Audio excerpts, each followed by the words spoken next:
Hi. Welcome to my short video on Ebola epidemic, causes, symptoms and precautionary measures.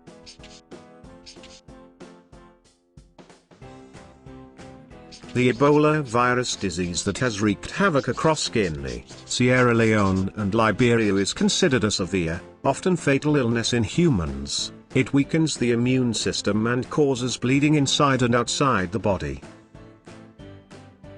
In fact, it puts even health workers at risk if they are properly protected.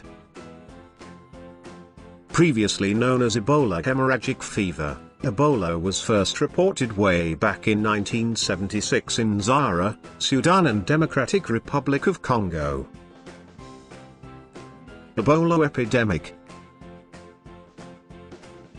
What causes Ebola? It is believed that the fruit bats of the Pteropodidae family living in tropical rainforests are the natural hosts of the EVD. This deadly virus is transmitted to people from wild animals as well as through other infected humans. It was passed on to humans by coming in close contact with the secretions, sweat, blood and other bodily fluids of EVD-infected humans and various infected animals, which include fruit bats, porcupines, chimpanzees, gorillas and monkeys found either sick or dead in and around tropical rainforests.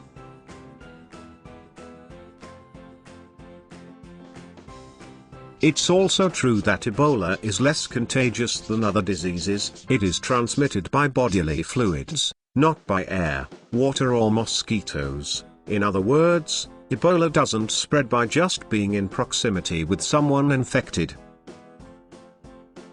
It's not like the flu. As mentioned above, there has to be direct contact with the bodily fluids. In recent times, most of the cases reported have occurred in people who were nursing their infected family members and also those who prepared an EVD-infected dead body for burial. Signs and symptoms. At first, Ebola may feel like normal flu or any illness. But symptoms begin to appear few days after getting infected. These symptoms include fever, joints and muscle pain, acute weakness, stomach pain, lack of appetite, sore throat and headache. Ebola epidemic, causes, symptoms and precautionary measures.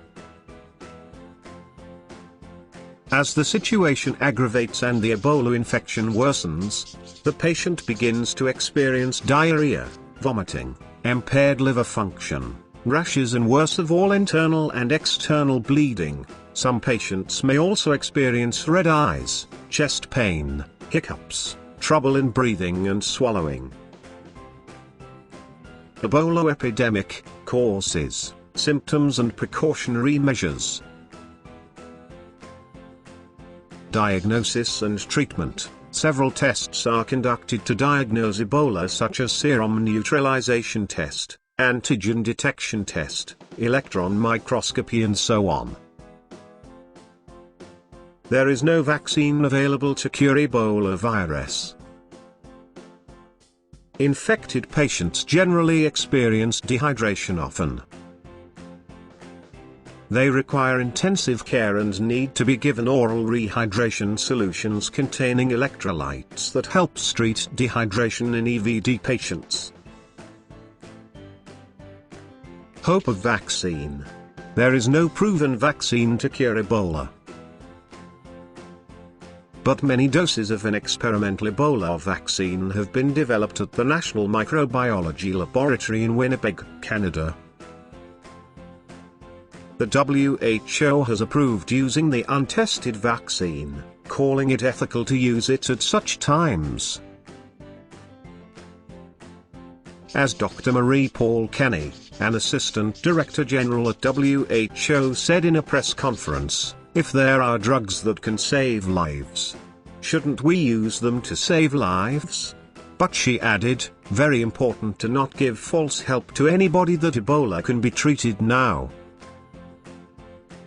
This is absolutely not the case.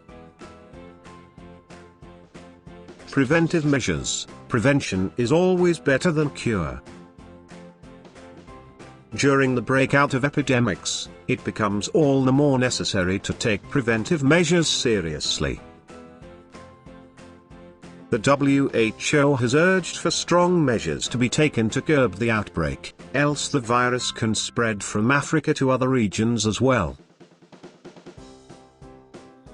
Restricting the movement of Ebola-infected animals from farms to other areas may help curb the spread of the virus. Avoid getting in close contact with EVD-infected patients. Take good care of patients or any infected member of family, but make sure you use gloves and other protective equipment so that you end up getting infected with Ebola. Wash your hands after visiting patients in hospital. Taking precautions with air purifiers. Ebola is a warning sign of the delicate state of Africa's health and sanitation systems that have seen slow development due to chronic poverty, illiteracy, neglect, ignorance about health measures afflicting the region. As a result, the fragile health system is unable to cope up adequately with epidemic outbreaks. The hospitals and health workers are under-equipped and understaffed to handle such emergencies. The outbreak of the epidemic does reiterate the need to keep our environment safe and healthy and to take adequate precautionary measures. Airborne pathogens or allergens often cause inflammation in the nose, throat, sinuses and the lungs. These airborne pollutants could be viruses, bacteria, pollen, dust mite, smoke, and molds that affect health and weaken immune system.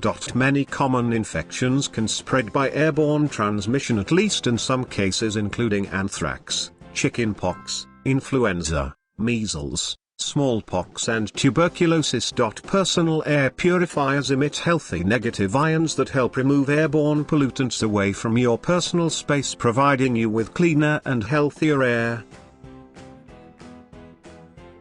Air purifiers act as a preventive guard against airborne pathogens. Whether you are going to the supermarket or traveling, use travel air purifier to keep yourself safe from any virus or pollutants.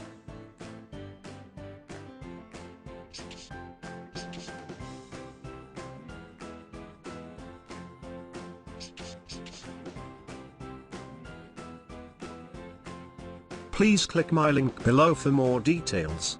Bye.